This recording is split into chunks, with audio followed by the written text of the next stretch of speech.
Hey, what's going on, guys? So a little while back I did a series of videos going through some of these M.S.G weapons. So these are made by Kotobukiya, and they're just the modeling support goods line of option weapons that you can use. They're kind of meant to be used with frame arms kits and like frame arms girls, Megami device, that sort of stuff, but you can of course use them for Gunpla as well.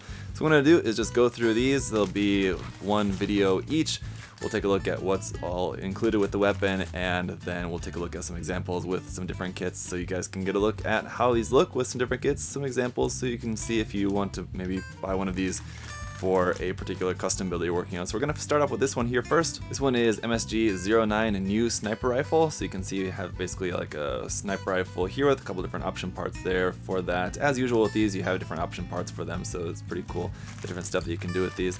Here on the back, you can see a breakdown of all the parts that are going to be included with this. You do also have like some actual ammo rounds there you can use. We have the bipod for that. You have a couple different options there for the end of the barrel, and then I think you can probably modify this pretty easily to extend the barrel even farther if you want to do that, of course. So here's just a look at the different options for that. You can see the handle at the back there, that part also extends back like that, and here it is just in use.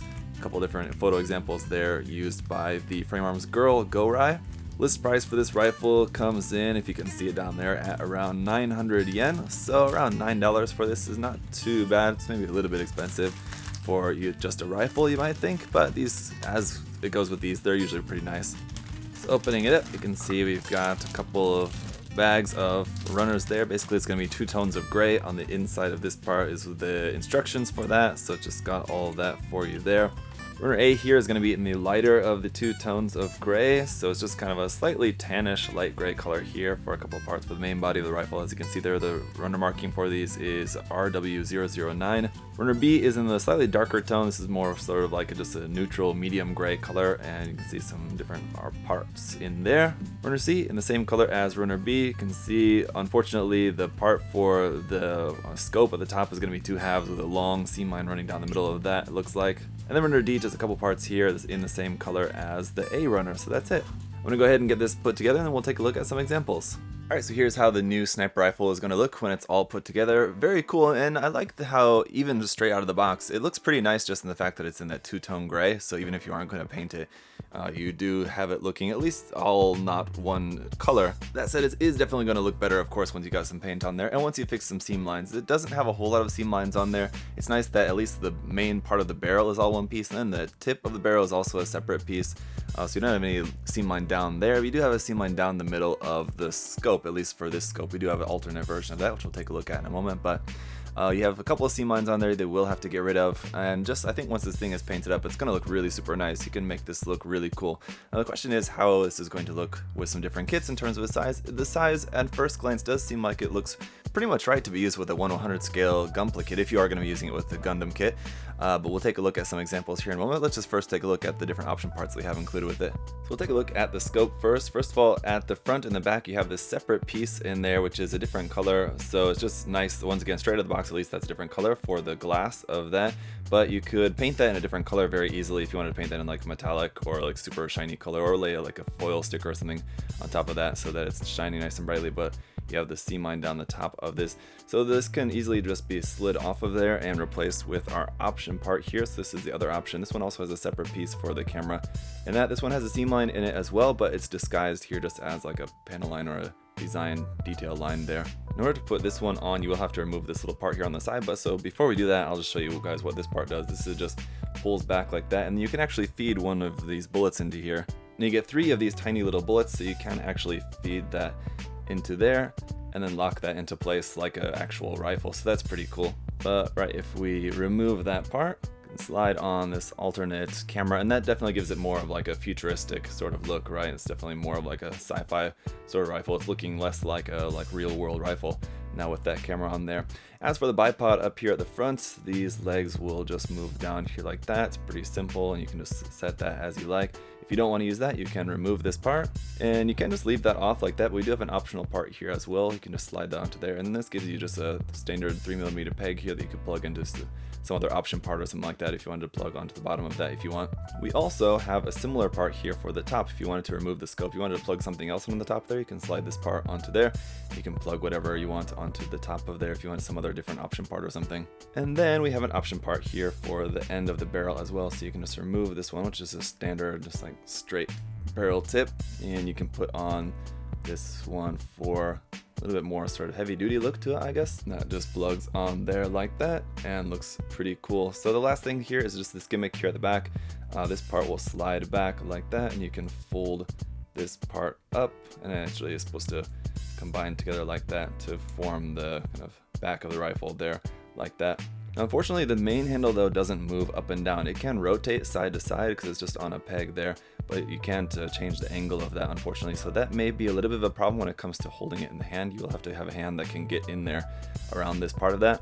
Oh, and the last thing is the ammo cartridge down here. You can pull this out. It's a little bit kind of difficult to get to, but once that is pulled out of here, this one also has some bullets in it, but it's just some bullets that are connected as just one solid piece there that fits into there. So it just gives you a little bit of realism. And if you want to do this with like some sort of pose where you're posing like your Frame Arms girl kit or something, like so that it looks like she's actually loading the ammo into there or something like that, it's just nice to have that part there if you wanted to do something like that with your diorama or just posing your kit like that or something.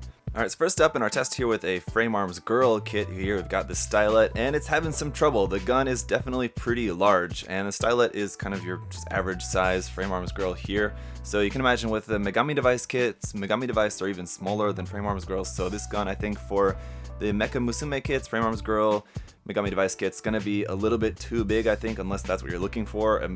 A giant sniper rifle that just looks too large compared to the actual girl. I don't know, you could want to go for something like that, but I think as far as this combination goes, it's not quite looking right. So let's move on to just a regular Frame Arms kit, which I think will probably be a little bit more appropriate looking. Alright, so as you can see here with the Frame Arms Stylet Interceptor here in this case, it's going to be looking much more size appropriate. It definitely looks like it fits more with a full size Frame Arms kit here. And the Interceptor is a little bit slightly bulkier than the original Stylet kit here there, but you can still get the idea. And also that futuristic, as I mentioned, scope, the alternate scope that you have for this, the camera on the top of the rifle, I think also fits really well. Now the colors, obviously straight out of the box, these colors don't match, but you can just imagine just the size and the details I think fit really well with the Frame Arms kit like this, so it's probably going to be your best option. But let's say you wanted to use this with a Gundam kit, let's try a couple different options with that as well here. Alright, as for a 1/44 scale example here, I'm just using the standard HD Revive ARC-72 Gundam just because it's a very down the line, very medium example, I think, of a 1/44 scale kit. And the first problem you're going to run into is that the hands don't fit the handle. Now, a lot of people have asked me when I've done videos like this in the past, what do you do about the handle doesn't fit in the hand? Obviously, the easiest thing to do is just trim the handle, cut the handle a little bit down until it fits into the hand. It's pretty much as simple as that. And with this one, it almost fits, so it could almost fit in there. And I think if it was a little bit larger HD kit like the Moon Gundam or something like that, it might fit in there, but you would probably still have to trim it a little bit. But other than that, just the general size, as you can see, it's just very large for a 1/44 scale Gundam. Again, something larger like a Sazabi or Moon Gundam, something like that, one of the larger HGUC kits, it might work, but I think definitely it's going to work better with a 1/100 scale kit. So let's get out a master grade here and do a little size comparison.